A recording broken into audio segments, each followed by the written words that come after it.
नमस्कार साथियों, बुक के रिव्यू वीडियो की श्रृंखला में पेश है एक और वीडियो। आज चर्चा करेंगे धिंदवाल पब्लिकेशन की राजस्थान की इतिहास पुस्तक का। ये किताब मेरे द्वारा लिखित है और ये इस किताब का नवीनतम और तृतीय संस्करण है, यानी 50 जिलों के अनुसार है। इससे पहले जो संस्करण थे वो 33 जिलों के अनुसार थे। जब राजस्थान में 33 से बढ़ाकर 50 जिले किए गए, उसके बाद हमने इस किताब को 50 जिलों के अनुसार कर दिया है। अब हो सकता है कुछ साथियों को लगता हो कि नए ज़िले बनने से या ज़िलों की संख्या बढ़ने से इतिहास की किताब में क्या फ़र्क पड़ता है। ये बात सही है कि इतिहास की घटनाएं नहीं बदलती, उनका कालक्रम, राजा, किरदार नहीं बदलते हैं। लेकिन अगर इतिहास में कहीं भी कोई स्थान दिया गया है, प्राचीन सभ्यता स्थल है, कोई युद्ध स्थल है, किसी राजा का जन्म स्थान है, कहीं राज्याभिषेक हुआ है, ऐसे स्थान के आगे ज़िला लिखा जाता है। तो इस किताब में जहाँ भी ये ज़िला लिखा गया है वो हम नवगठित ज़िलों के अनुसार यानी 50 ज़िलों के अनुसार इस किताब को अपडेट कर दिया गया है। ये तीसरा संस्करण है। इस किताब को आपने कहीं न कहीं देखा होगा, पढ़ा ज़रूर होगा। अगर आपने इसको कभी भी नहीं पढ़ा है, नहीं देखा है, तो आज का ये रिव्यू वीडियो आपको अंत तक पूरा देखना है। बुक का कवर पेज देखिए, धिंदवाल पब्लिकेशन, ये इस किताब का तृतीय संशोधित संस्करण है। जब भी आप जाओ तो आपको ये संस्करण जरूर देखना है। और कवर पेज पे लिखा हुआ मिलेगा नवगठित जिलों के अनुसार है। यहाँ मेरा नाम लिखा हुआ है। और इधर देखिए माध्यमिक शिक्षा बोर्ड की पुस्तकों पर आधारित, यानी माध्यमिक शिक्षा बोर्ड में वर्तमान में जो सिलेबस में किताबें चल रही हैं उन पुस्तकों से सामग्री ली गई है। राजस्थान हिंदी ग्रंथ अकादमी की इतिहास को लेकर बहुत सारी पुस्तकें हैं, उन पुस्तकों से और सूजस पर आधारित प्रामाणिक जानकारी ली गई है। इतिहास की घटनाओं का तथ्यात्मक अध्ययन है, यानी फैक्ट दिए गए हैं, महत्वपूर्ण जानकारी दी गई है, न कि इतिहास लिखा गया है।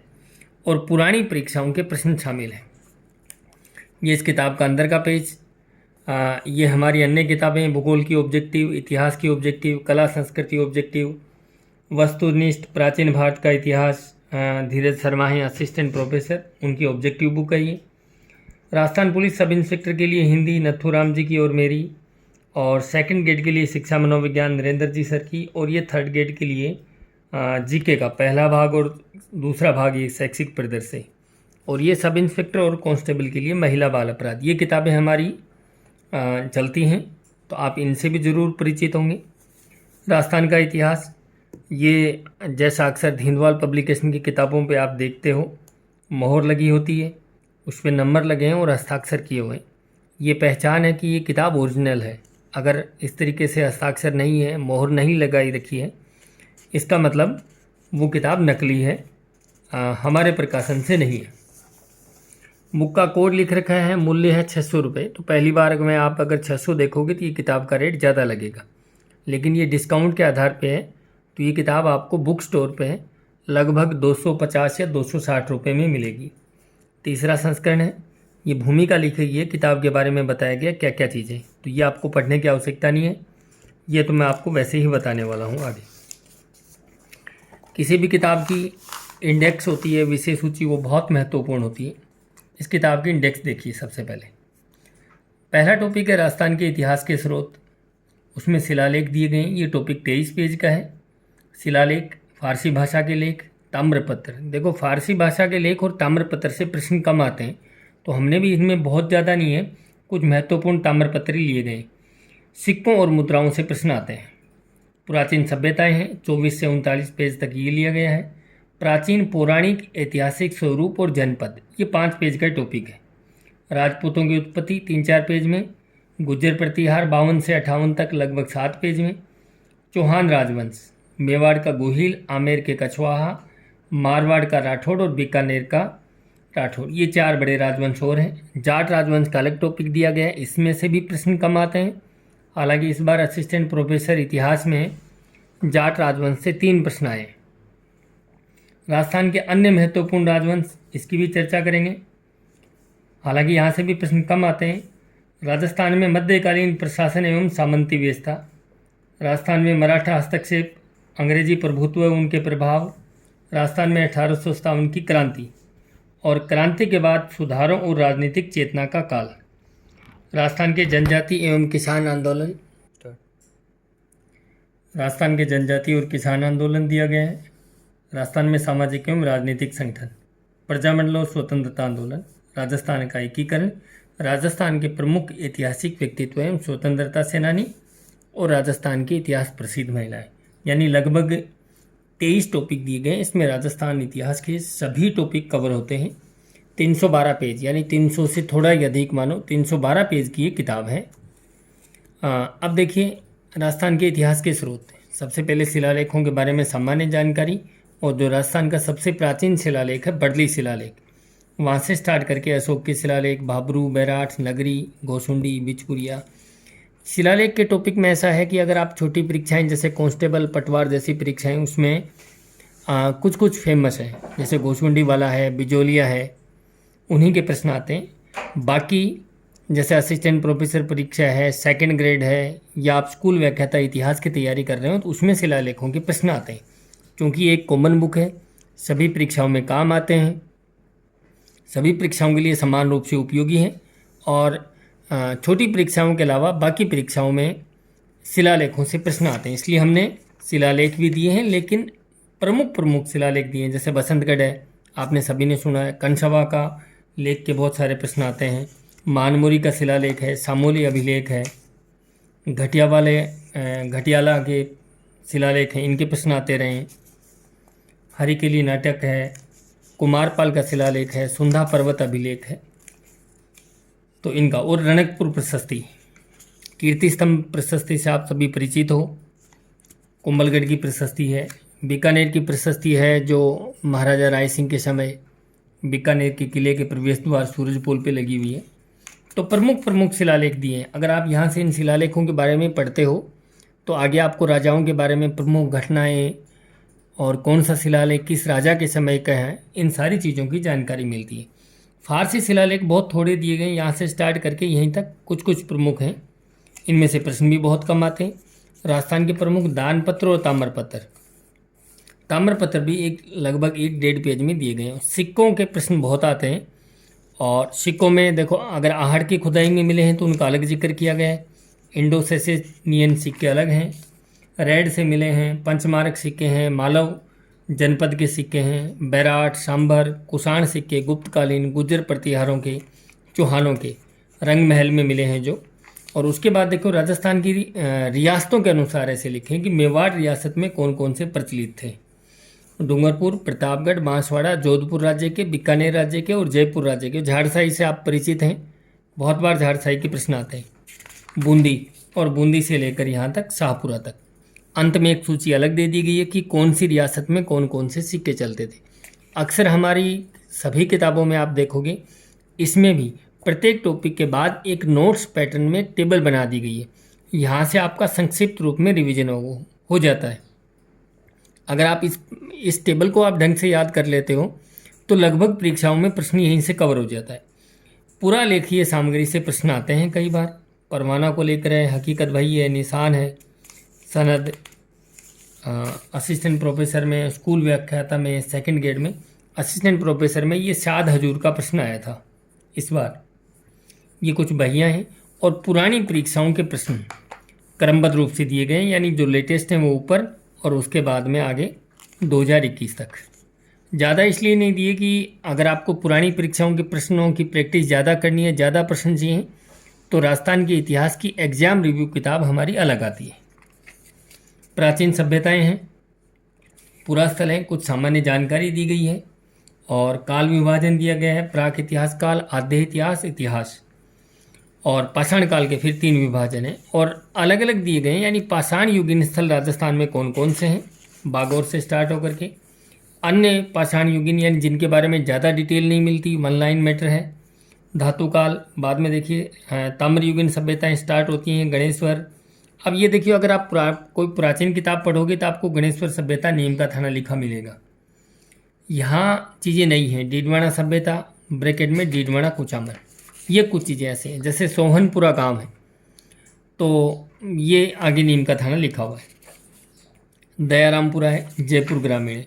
तो ये फ़र्क है नए ज़िले बनने के बाद, अगर आप अपडेट पुस्तक लेते हो तो। आहड़ की सभ्यता बहुत प्रश्न आते हैं। गिलूंड, बालाथल, आगे कांस्य युगीन सभ्यताएं आ गई हैं, रंगमहल, पीलीबंगा, सोंथी बीकानेर, सुनारी नीम का थाना, जोधपुरा। अब ये देखो, पहले जोधपुर आप जयपुर पढ़ते थे, अब कोटपुतली बहरोड है। नालियासर सभ्यता अब जयपुर ग्रामीण है। बैराट सभ्यता पहले जयपुर था, अब कोटपुतली बहरोड है। तो ये सारी चीज़ें, और ये अंत में एक सूची, कौन कौन से सभ्यता स्थल, किस वर्ष में उनकी खोज हुई और उत्खननकर्ता कौन है। और राजस्थान के मैप पे भी समझाया गया है। पुरानी परीक्षाओं के प्रश्न हर टॉपिक की तरह, जो टॉपिक बड़ा है, जहाँ से प्रश्न ज़्यादा आते हैं, वहाँ हमने प्रश्न भी ज़्यादा लिए। यानी सभ्यता वाले टॉपिक में हमने पुरानी परीक्षाओं के सिर्फ 2 साल के प्रश्न हैं, ये 90 प्रश्न। यानी राजस्थान में जितने भी कंपटीशन होते हैं और उनके जो भी पेपर हैं, वो हम तुरंत ध्यान रखते हैं, तुरंत टाइप करते हैं, टॉपिक वाइज प्रश्न छांटते हैं, और कोई भी पेपर का प्रश्न हम छोड़ते नहीं हैं। तो सभी परीक्षाओं के प्रश्नों पे हमारी नज़र रहती है और शामिल करते हैं हम। तो 90 प्रश्न प्राचीन सभ्यताओं के दिए गए। राजस्थान का पौराणिक ऐतिहासिक स्वरूप और जनपद, एक सामान्य से परिचय दिया गया है कि पौराणिक युग में राजस्थान में क्या क्या नाम मिलता है, कौन कौन से स्थान मिलते हैं। परशुराम ने कहाँ तपस्या की, कपिल मुनि ने कहाँ की, वशिष्ठ आश्रम कहाँ है, दशरथ का पिंडदान निहेड़ क्षेत्र है, जैसलू कुआ है, बैराट है, मरु क्षेत्र है, और जनपद युग 16 महाजनपद का जिक्र किया गया। ये राजस्थान से संबंधित नहीं है, लेकिन इन महाजनपदों में 3-4 राजस्थान में थे। सिकंदर के आक्रमण का संक्षिप्त परिचय दिया गया है। सिकंदर का सीधा राजस्थान से कोई संबंध नहीं है, लेकिन घटनाओं को जोड़ने के लिए सिकंदर का जिक्र किया गया, ताकि सिकंदर के आक्रमण से कुछ जातियाँ पंजाब, जम्मू कश्मीर और यहाँ से उठ के राजस्थान में आई थी, इसलिए ये जिक्र किया गया। मालव जनपद, सीवी, योद्धे, सूरसेन, कुरु जनपद, यहाँ से प्रश्न आते हैं। मत्स्य, अर्जुनायन, और फिर कुषाण वंश, मौर्य काल, गुप्त काल, हूण, वर्धन या पुष्यभूति वंश। पुरानी परीक्षाओं के प्रश्न भी इनमें कम आते हैं। देखो, इतने प्रश्नों में भी 2017 से लेकर 23 तक के किसी किसी परीक्षाओं में आते हैं, लेकिन ऐसा नहीं है। राजस्थान पुलिस में भी प्रश्न आया है, जेल प्रहरी में भी आया है, ईओआरओ में भी आए हैं, जयन में भी आए हैं। तो छोटी और असिस्टेंट प्रोफेसर में, छोटी से बड़ी लेकर हर परीक्षा में इनसे प्रश्न आते हैं। किसी में आते हैं, किसी में नहीं आते। राजपूतों की उत्पत्ति बहुत अच्छे तरीके से डायग्राम और मैप से समझाई गई है। राजस्थान के अलग अलग राज्य, कौन कौन के वंश, उनके संस्थापक कौन हैं, और वर्ष यानी क्रम से सबसे पहले कौन सा पुराना है, वहाँ से लेकर अंत तक झालावाड़ रियासत की स्थापना तक क्रम से दिया गया है। राजस्थान के प्रमुख राजवंश, जैसे गुहिलों ने शासन कहाँ कहाँ किया है, चौहानों ने कहाँ कहाँ किया है। प्राचीन नाम, जैसे जांगल देश बीकानेर है, मेवाड़, तो ये मेवाड़ वाले ज़िले हैं। मारवाड़ में कौन कौन सा क्षेत्र आता है, ये सारी टेबल आपके बहुत काम की हैं। प्राचीन नाम और उनके क्षेत्र, जैसे शेखावाटी है तो सीकर, चूरू, झुंझुनू, उस तरीके से दिए गए हैं। महत्वपूर्ण स्थलों के प्राचीन नाम, जैसे अजमेर का प्राचीन नाम अजय मेरू, धौलपुर का कोठी, और ये पुरानी परीक्षाओं के प्रश्न। आगे देखिए राजवंश। प्रतिहार वंश, गुर्जर प्रतिहार दिया गया है।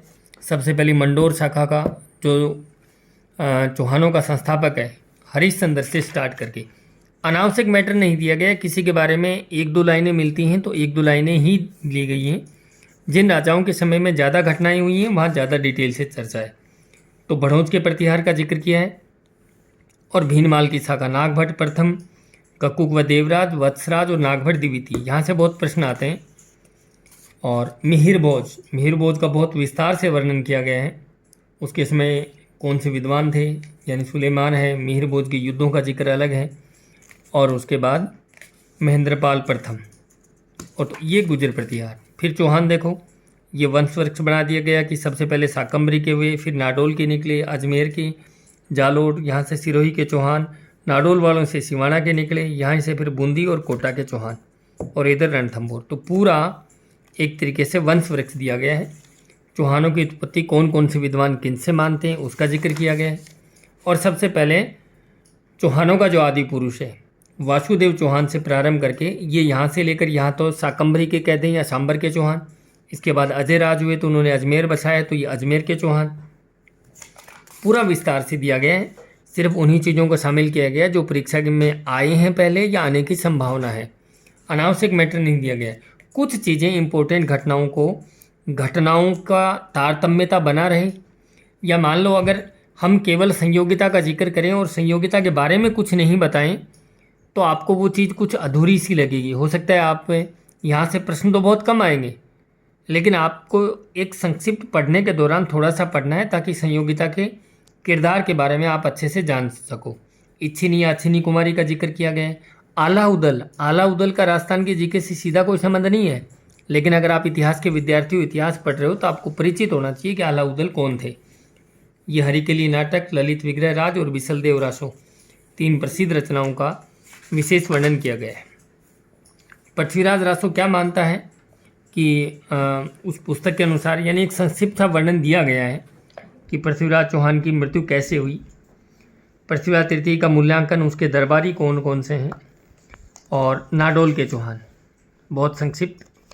रणथंभौर के चौहान में ज़्यादा वर्णन आपको हमीरदेव का मिलेगा, बाद में जालोर के चौहान है। कीर्तिपाल से लेकर के कानड़देव चौहान तक, कानड़देव के प्रश्न सबसे ज़्यादा आते हैं तो उसका वर्णन ज़्यादा दिया गया है, बाकी की केवल काम की चीज़ें। सिरोही के चौहान यहाँ तक हैं, उसके बाद बूंदी और बाद में कोटा के चौहान। और ये पुरानी परीक्षाओं के प्रश्न। मेवाड़ का गोहिल राजवंश है, तो एक सूची शुरुआत में दे दी गई है, आपको साल वगैरह रटने की आवश्यकता नहीं है, सिर्फ आप देख सकते हो कि कौन कौन से राजा हुए हैं। वैसे 71 की सूची दी गई है।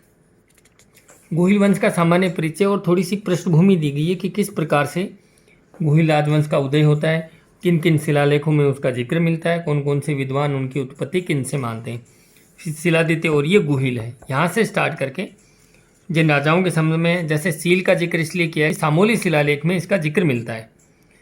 और बाकी जो राजाएं बीच में हैं जिनके बारे में कोई प्रमाणित जानकारी नहीं मिलती, उनका जिक्र नहीं किया। अपराजित का जिक्र इसलिए किया गया है कि ये कुंडेश्वर, ये ओझा को शिलालेख मिला है, अपराजित का शिलालेख, यानी अपराजित राजा का नाम है। और फिर यहाँ से स्टार्ट करो आप। ये बप्पा रावल के बारे में सामान्य जानकारी, जिनके बारे में कोई वर्णन नहीं है, उनका केवल नाम लिख दिया गया है। और ज़्यादातर प्रश्न यहाँ से रण सिंह, क्षेम सिंह, सामंत सिंह उसके बाद में आते हैं।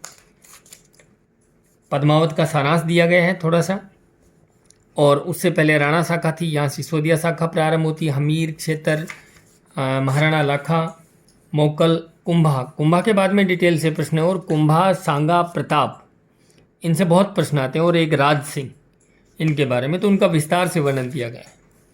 कुंभा की उपलब्धियां हैं, कुंभा की उपाधियां हैं, उनके द्वारा रचित ग्रंथ हैं, दरबारी विद्यमान हैं। तो और इस तरीके से जहाँ डायग्राम की आवश्यकता वहाँ डायग्राम।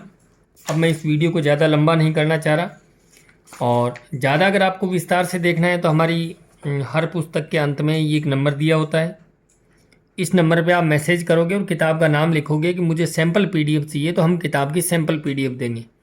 उस सैम्पल पीडीएफ में इस बुक के 40-50 पेज का मैटर आपको दिखाया जाता है, वो आप तसल्ली से और देख सकते हो। इस वीडियो को देखोगे आपको बुक की क्वालिटी का पता चल जाएगा। और अकबर के बारे में और ये महाराणा प्रताप के संबंध में और किरदार जो चर्चित रहे उनका जिक्र किया गया है।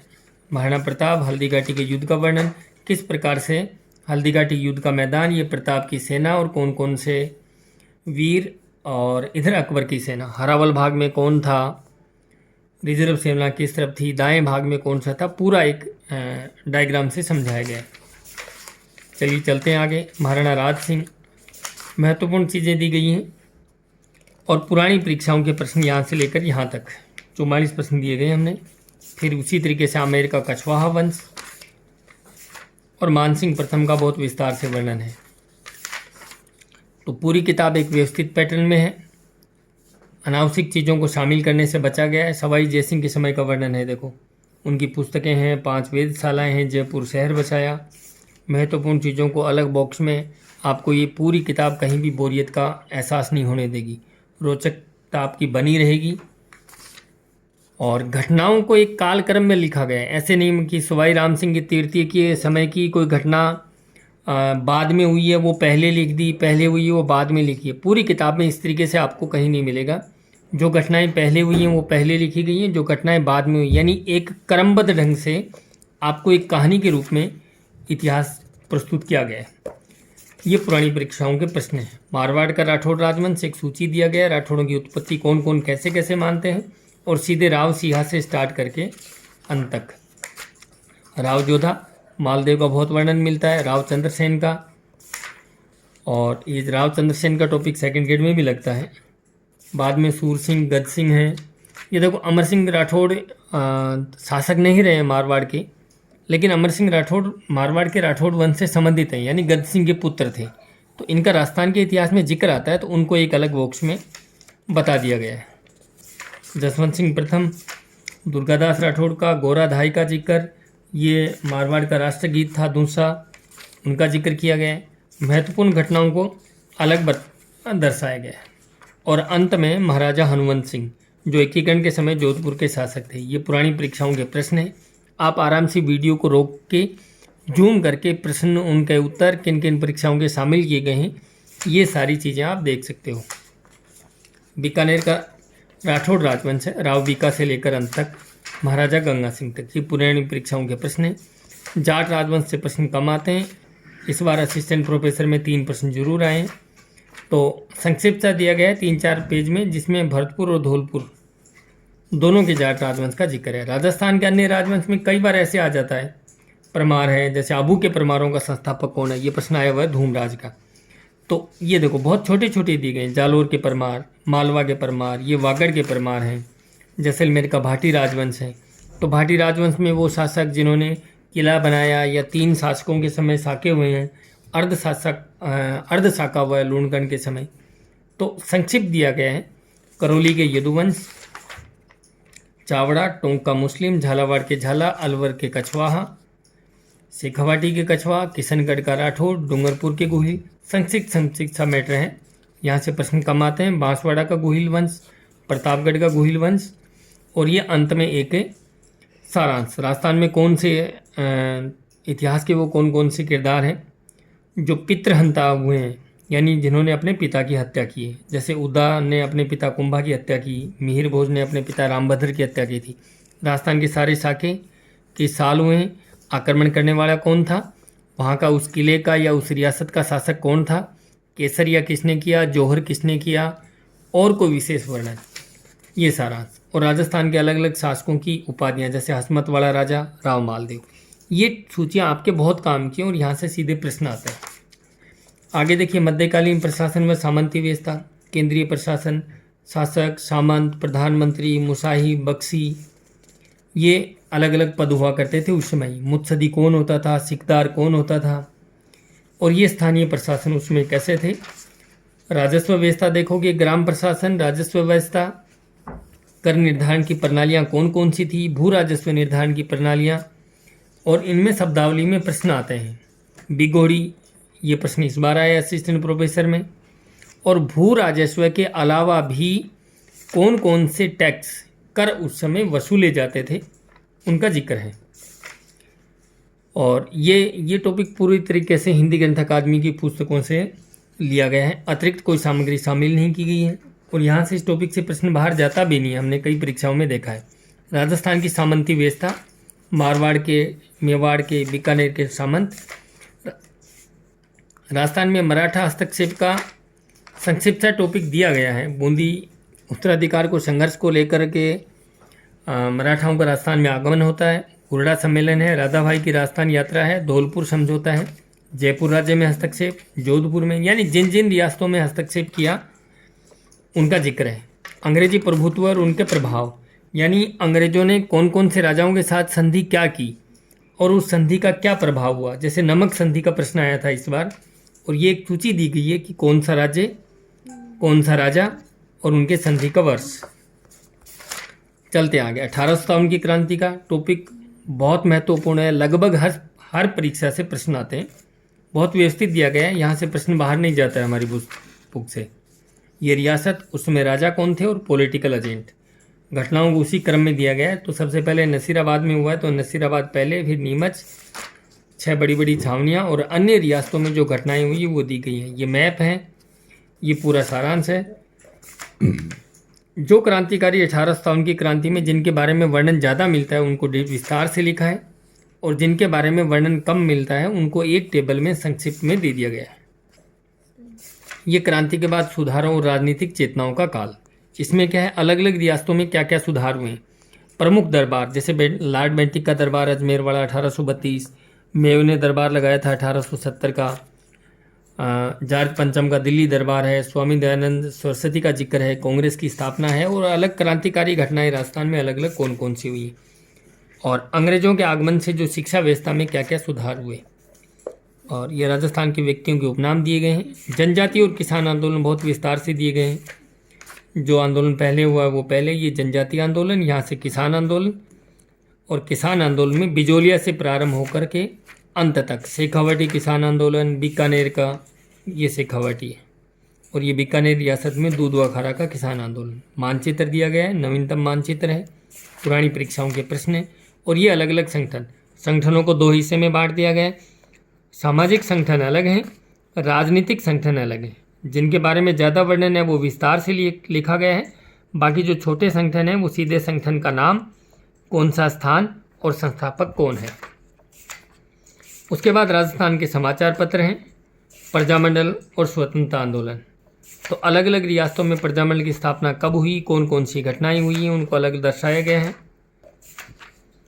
और यहाँ तक पूरे सारे प्रजामंडल पढ़ने के बाद आपको इस टेबल को भी देखना है। कौन सा प्रजामंडल, कब स्थापना हुई, गठनकर्ता कौन है, अध्यक्ष कौन है और प्रमुख नेता कौन से। असिस्टेंट प्रोफेसर में भी एक प्रश्न यहाँ से आया है। तो ये सारा आपके लिए सारांश है। और किन किन रियासतों में कौन कौन से दिवस मनाए जाते हैं, कभी कभार यहाँ से प्रश्न आते हैं। और स्वतंत्रता आंदोलन के दौरान राजस्थान में कौन कौन से व्यक्ति शहीद हुए, किस जगह हुए और किस तारीख को। तो सारा सारांश दिया गया। आपको नोट्स बनाने की आवश्यकता नहीं है, पूरी मेहनत करके आपके सामने प्रस्तुत किया गया है, आपको सिर्फ पढ़ना है। राजस्थान के एकीकरण का टॉपिक है। मैप द्वारा समझाया गया कि किस प्रकार से राजस्थान एक अलग अलग चरणों से होता हुआ वर्तमान स्वरूप में आया। ये 7वां चरण है। और उसी तरीके से पूरी टेबल में एकीकरण एक साथ समझाया गया है। प्रीव्यू पर्स वाला पर्सन इस बार असिस्टेंट प्रोफेसर में आया है। और उसके बाद देखिए राजस्थान का ऐतिहासिक व्यक्तित्व है। वैसे तो इनको आप प्रजामंडल आंदोलन, किसान आंदोलन में कहीं न कहीं इनका जिक्र आ चुका है, लेकिन अगर आपको अर्जुन लाल सेठी के बारे में सारी घटनाएं जन्म से लेकर मृत्यु तक कौन से संगठन की स्थापना की सारा एक साथ पढ़ना है तो उसके लिए टॉपिक दिया गया है। तो यहाँ से लेकर अंत तक काफ़ी शामिल किए गए हैं। हमने राजस्थान के मुख्यमंत्रियों तक का भी मैटर, हीरालाल शास्त्री है, सागरमल गोपा है, कैप्टन दुर्गा प्रसाद चौधरी है, कुंभाराम आर्य, हेमू कालानी, सुमनेश जोशी, तो जिनके बारे में कम जानकारी मिलती है, कम महत्वपूर्ण है, उनके बारे में कम जानकारी, जहाँ से प्रश्न ज़्यादा आते हैं उनको डिटेल से। कैलाश सांखला तक, स्वामी विवेकानंद का भी जिक्र है। कौन से क्रांतिकारी किन किन जेलों में रहे, किन पे डाक टिकट जारी हुआ है, वो सारा डिटेल से दिया गया है। अंतिम टॉपिक राजस्थान के इतिहास प्रसिद्ध महिलाएं, छोटा सा टॉपिक है। ये अंतिम पेज में अगर आप धिंदवाल पब्लिकेशन के टेलीग्राम चैनल से जुड़ना चाहते हो, QR कोड इसको स्कैन करके जुड़ सकते हो। इस नंबर पर व्हाट्सएप मैसेज करोगे तो आपको लिंक भेज दिया जाएगा। ये मेरा लेखक परिचय दिया गया है।